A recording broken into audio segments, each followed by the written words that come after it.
Where I'm standing, I can see two lines form for this hotly anticipated game. One behind me at GameStop, the other here at Best Buy.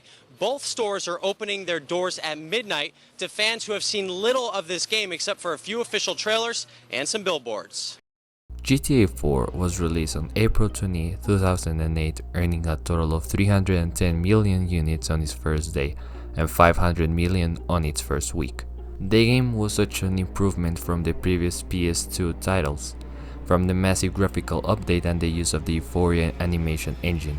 GTA 4 was the first game to incorporate this animation engine. The story of GTA 4 is an interesting one because we see the journey of Niko Bellic, an Eastern European war veteran who comes to Liberty City in seek of revenge and a new opportunity in life. This comes with multiple obstacles that have consequences in the life of Niko Bellic and the ones surrounding him. He and his cousin Roman are both two completely different people when you get to know them.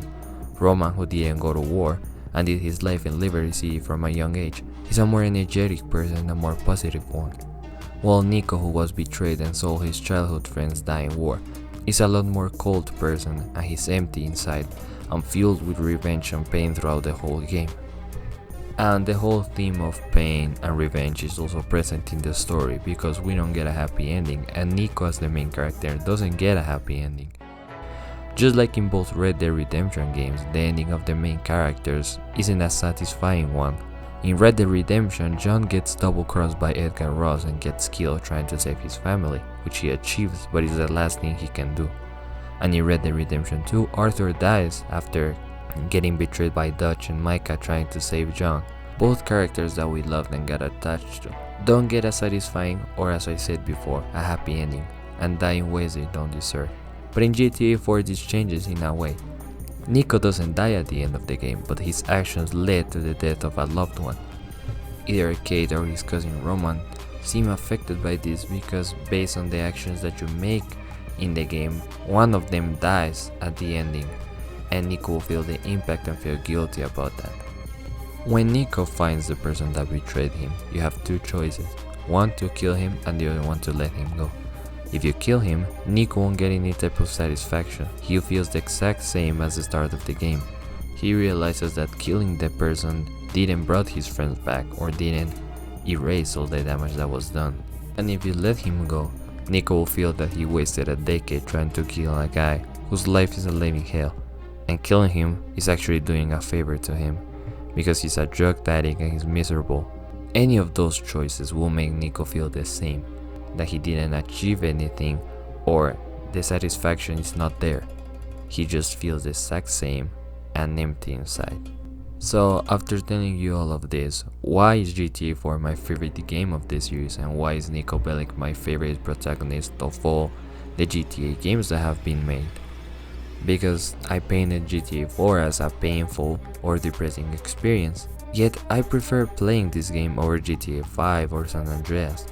That's because I feel like Niko Bellic, same as John Marston, Joel Miller and Arthur Morgan, who are characters that we love but are still very sad characters inside, is because their stories are more interesting because you see a journey of the character and you see their problems, what they deal with the day-to-day, their regrets, and all these traits that all these characters have make them such interesting and rich characters that the writers can work with and expand on their stories and create thousands of stories, and yet you can connect with every single one of them.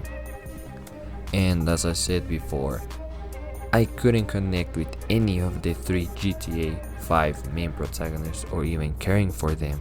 And yes, all three of them had their problems, their regrets, and none of them are happy characters, but I feel like the story didn't expand enough and I couldn't get attached to either Michael, Franklin or Trevor, and found myself not caring for any of those characters or what happened to him throughout the story.